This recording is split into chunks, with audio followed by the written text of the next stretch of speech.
चाणक्य नीति या चाणक्य नीति शास्त्र आचार्य चाणक्य द्वारा प्रदान किया गया एक ऐसा ग्रंथ है जिसमें मनुष्य के जीवन में सुधार लाने हेतु सुझाव दिए गए हैं।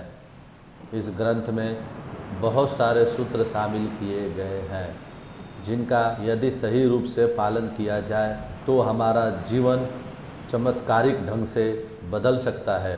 आचार्य चाणक्य महान कूटनीतिज्ञ थे। उन्हें जिंदगी के प्रत्येक दाव पेच आते थे। कौन किस समय क्या सोच रहा है और उसकी अगली चाल क्या होगी, यह आचार्य चाणक्य बखूबी भाप लेते थे। उन्हें इन्हीं प्रयोगों के बाद चाणक्य ने इस महान ग्रंथ की रचना की थी, जिसे पढ़ने पर हर मनुष्य के विचित्र स्वभाव और उसके सोच के बारे में पता चलता है। चाणक्य नीति के द्वारा पुरुष, महिला, बच्चे, बूढ़े सभी के स्वभाव के बारे में जाना जा सकता है। मित्र एवं शत्रु या किसी भी अन्य मानवीय रिश्ते की गहराई को समझा जा सकता है।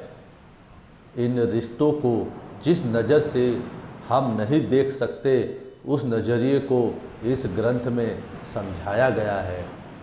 आचार्य चाणक्य ने इस ग्रंथ में ढेर सारे नीति सूत्र दिए हैं जिन्हें पढ़ने और समझने से हमें काफ़ी फ़ायदा होता है।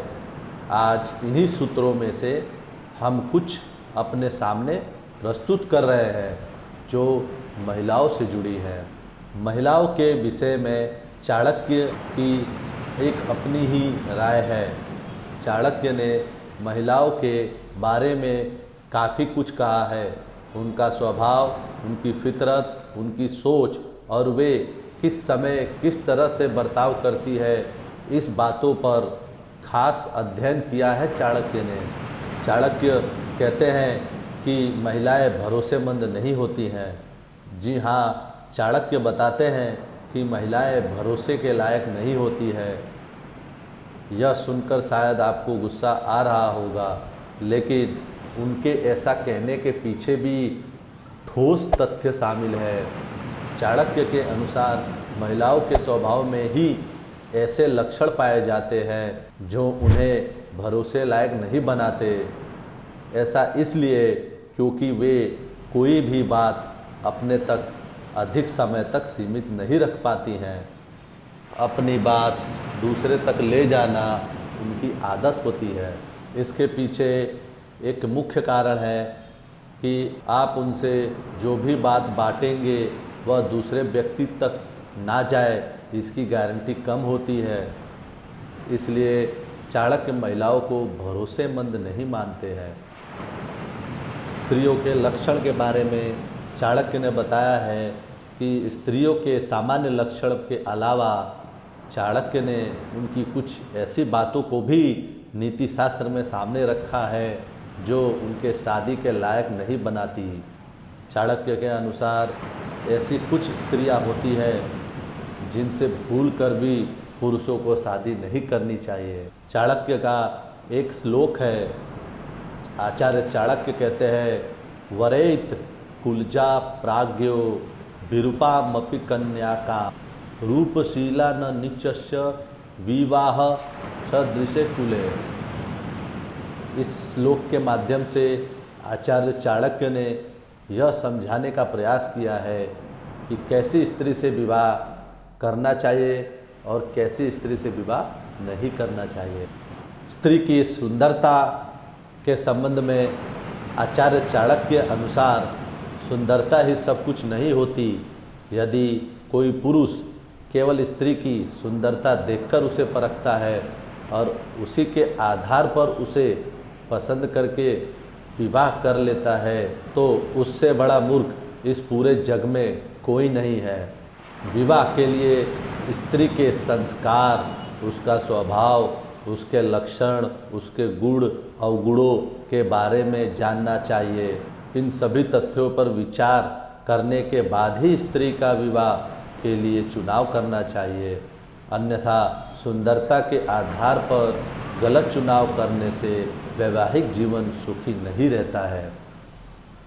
आचार्य चाणक्य ने अपने इस श्लोक में स्त्री के संस्कार पर खास महत्व दिया है।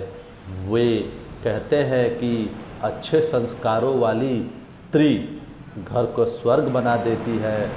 वह पति और उसके पूरे परिवार का ख्याल रखती है, लेकिन बुरे संस्कारों वाली स्त्री सब तहस नहस कर देती है। चाणक्य के अनुसार यदि स्त्री सुंदर नहीं है लेकिन उसके संस्कार अच्छे हैं तो पुरुष को उससे विवाह कर लेना चाहिए, क्योंकि यही वह स्त्री है जो उसके भविष्य को सुखद बनाएगी। ऐसी स्त्री उसे एक श्रेष्ठ परिवार देगी।